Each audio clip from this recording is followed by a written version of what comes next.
Welcome back to It's Your Environment. I'm George Curtis, and Jason Gaurkee is my guest. And Jason, you now live in the Fox Valley, very close to where most of the people who are going to be seeing this show live. You fish a lot, and you fish, I could even bike to where you fish, couldn't I? Yes, as a matter of fact, you could. We relocated down here about 2 years ago, and I had been familiar. I grew up fishing Poigan. That's where I first started guiding prior to needing a captain's license. That was back in the late 80s.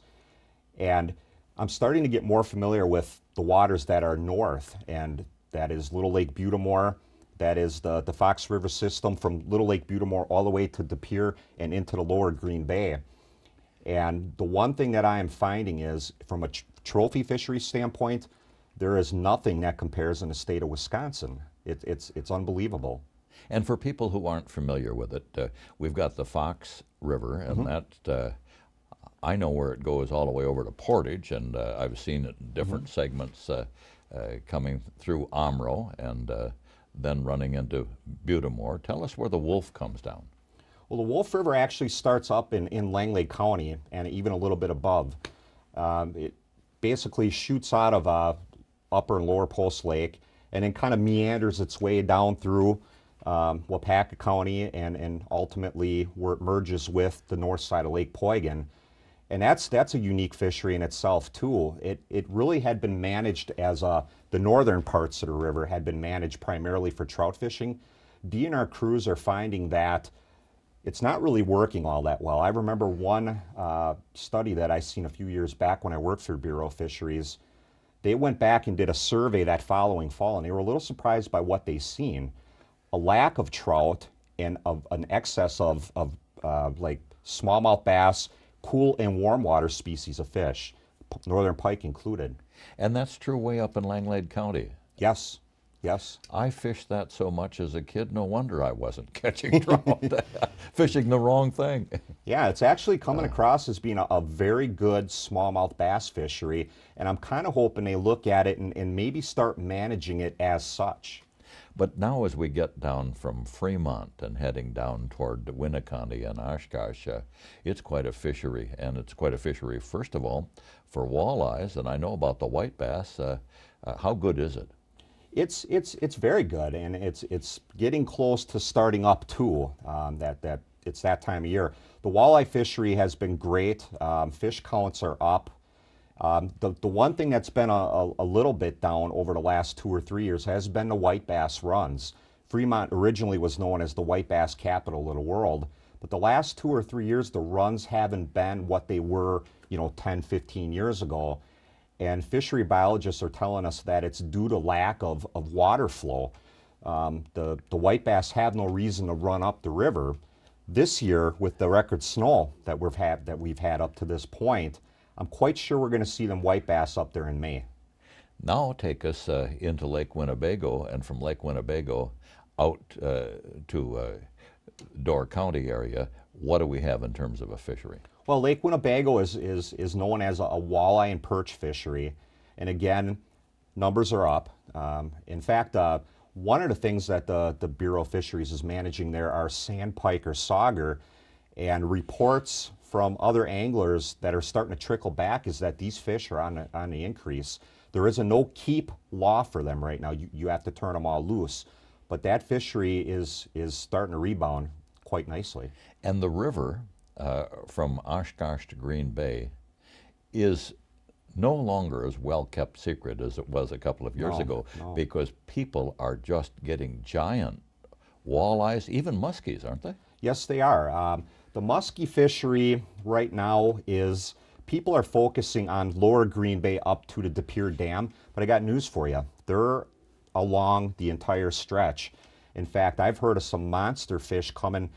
I ran into a young angler late this summer that was down below the College Street Bridge right there in Appleton, downtown Appleton, that had a photograph of a 53-incher he caught fishing from shore, rode his BMX bike down there and caught it from shore. He had it on his camera phone, and so there are muskie fishing opportunities all through there, Sunset Park and beyond. And so when we talk to people who say, yeah, I remember I used to love to fish when I was a kid, but Now I guess I just don't have any favorite places to go.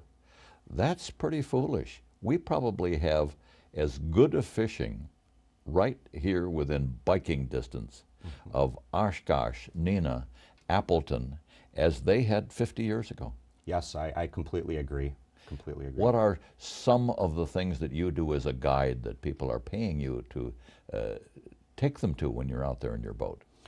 Well, a lot of times people will call, and you hear this time and time again. They want to catch big fish.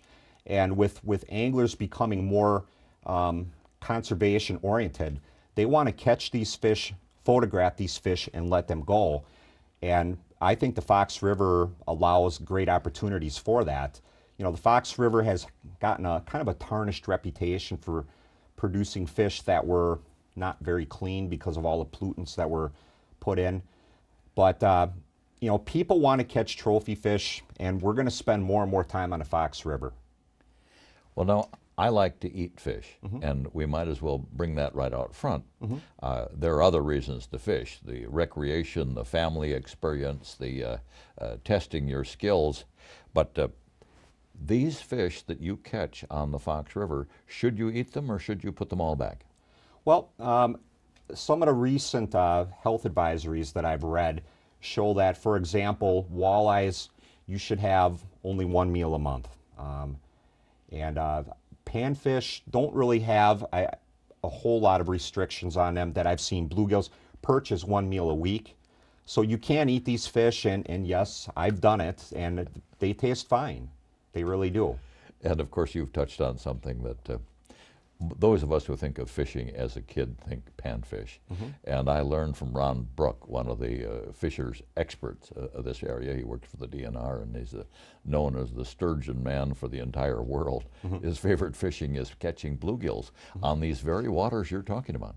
Yeah, in fact, Dick Ellis and I did a story, it was back in December, and we were fishing the lock systems on that particular day in Kaukauna. And that was another thing that really opened my eyes when I started fishing these, is the quality of bluegills. I have caught this year, between my son and I and some friends that I've taken out, we've gotten a dozen fish that are 10 inches or bigger, and a majority of the fish are running 8 to 10 inches. And it's not a, you know, isolated incident. You get one here or one there. It's pretty consistent. 2 fried bluegills, to me, are equal to a venison tenderloin. Yes, I agree. Jason, let's take our second break, and when we come back, I want to talk a little bit about an article that you had in the magazine, the last issue, about brown trout in the tributaries going into Lake Michigan within an hour of us right here. Yes. We'll be right back.